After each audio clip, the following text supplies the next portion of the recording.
Olá, pessoal. Nós vamos estudar primeiramente citologia para depois darmos sequência na hereditariedade, tá bom? Então, o que vem a ser citologia? Cito quer dizer célula, logia, estudo. Então, citologia é o ramo da ciência que estuda as células.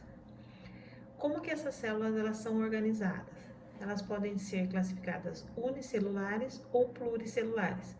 Unicelular quando ela é formada por uma célula, pluricelular mais de uma.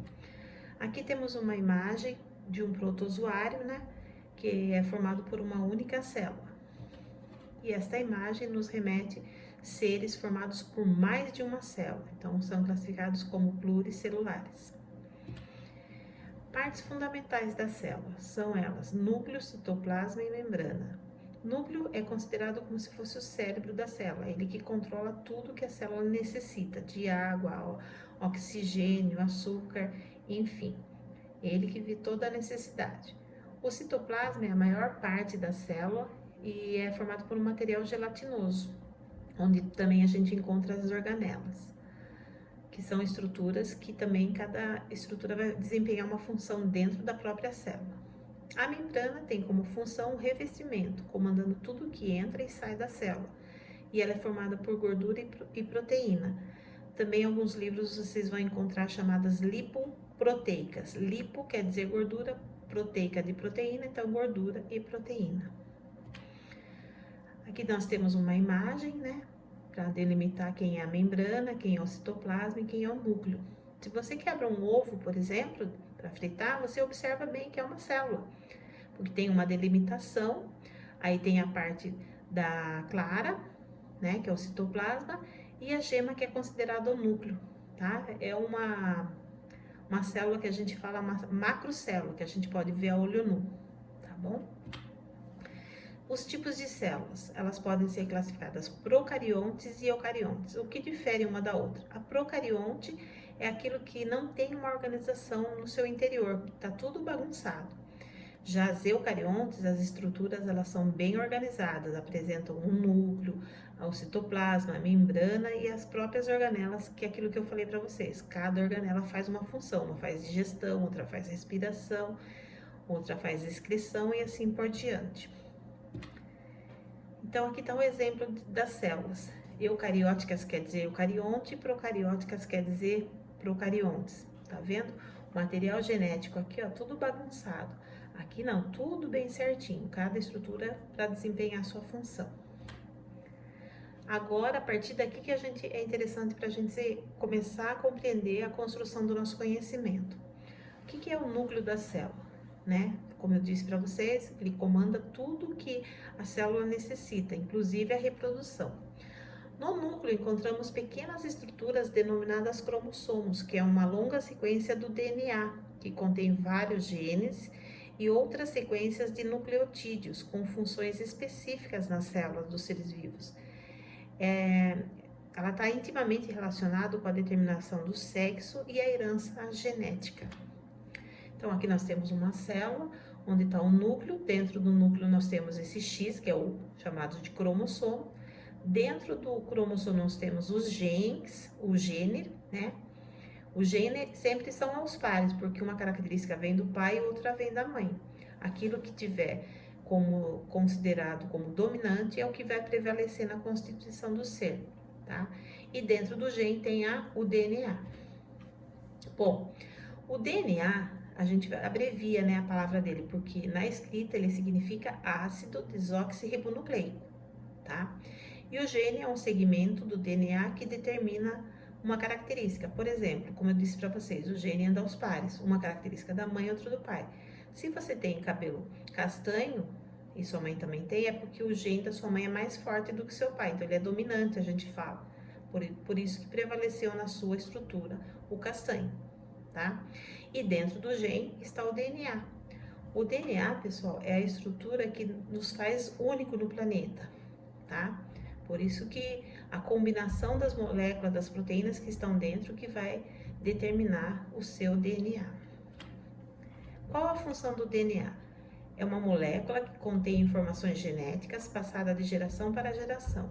As proteínas são substâncias que determinam a estrutura das células e controlam suas atividades. O DNA é constituído de açúcar, uma molécula de açúcar chamada desoxirribose, o fosfato e uma base nitrogenada. Essa é a constituição do DNA. Temos também o RNA, que é o contrário do DNA. Ele é composto apenas uma fita e ela é produzida no núcleo celular, a partir das fitas da molécula do DNA. Depois de pronto, o RNA segue para o citoplasma, onde desempenha uma função e que aí a função dele é controlar a síntese das proteínas. Então, aqui nós temos como se fosse um espiral, né? Onde temos o RNA e o DNA. Se vocês observarem, as bases nitrogenadas do RNA e do DNA, o que vai mudar é apenas aqui, a última aqui, ó, uracila e a quitimina. Porque o RNA, ele tem citosina, guanina e adenina, o RNA também, citosina, guanina e adenina. Só que o RNA tem timina e o RNA tem uracila, tá? É o que difere as duas estruturas, de um ser chamado DNA e o outro RNA. DNA, ácido desoxirribonucleico. RNA, ácido ribonucleico. E aqui tá as proteínas, as bases nitrogenadas, que é o que eu falei para vocês. Esquema da molécula do DNA. Então, ó, pessoal, a adenina sempre vai combinar com a timina e a citosina sempre com a guanina. Então, elas fazem um encaixe perfeito, tá? Que vai formando o DNA. Cromossomos são estruturas compostas de DNA que, por sua vez, carregam os genes de um ser vivo, responsável por definir as características físicas particulares de cada indivíduo. Os cromossomos estão localizados no núcleo das células que compõem o ser vivo. Então, aqui é uma célula, núcleo, dentro do núcleo o cromossomo, que é o X inteiro aqui. As listinhas que estão aqui são os genes, ou genes, e dentro dos genes estão a molécula do DNA. Cada espécie possui um número X de cromossomos. Nós, seres humanos, temos 23 pares de cromossomos, totalizando um total de 46 cromossomos. Se pegarmos uma célula do cabelo, da pele, do fígado, do cérebro, nós vamos observar que cada célula tem 46 cromossomos. Isso para pessoas normais. E essas células que são chamadas normais, né? Todas as nossas células são chamadas somáticas e o nome delas são determinadas por diploide, representado por 2N. Então, aqui, pessoal, é uma tabela para vocês verem que cada ser vivo, né, tem o seu número X de cromossomos. Por exemplo, uma minhoca, 32.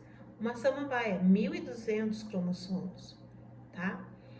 Então, cada espécie comporta o seu número de cromossomos total, chamadas de células somáticas diploides. Células haploides, quem são elas? Somente as células germinativas, que são o óvulo e o espermatozoide. Essas duas células, cada uma comporta 23 cromossomos, porque quando elas se unem, vai formar um total de 46 cromossomos. Se são chamadas de haploide, ela é representada pela letra N, preste bem atenção. Haploide no slide anterior, 2 N's. Diploide, 2 N's. Haploide representada só pela letra N. Então, aqui, pessoal, é um cariotipo humano, né?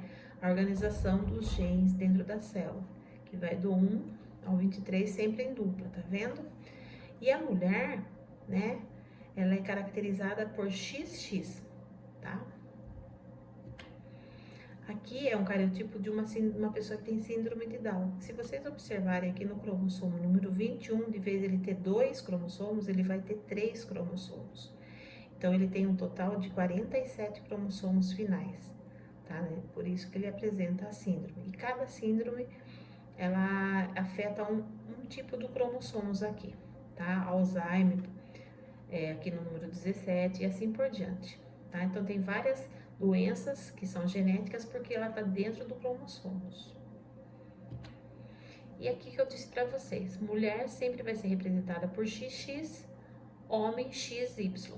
Quando tem um relacionamento sexual, vai nascer um bebê. Se o X da mulher combinar com o X do homem, o sexo é feminino. Se o X da mulher combinar com o Y, o sexo da criança vai ser masculino.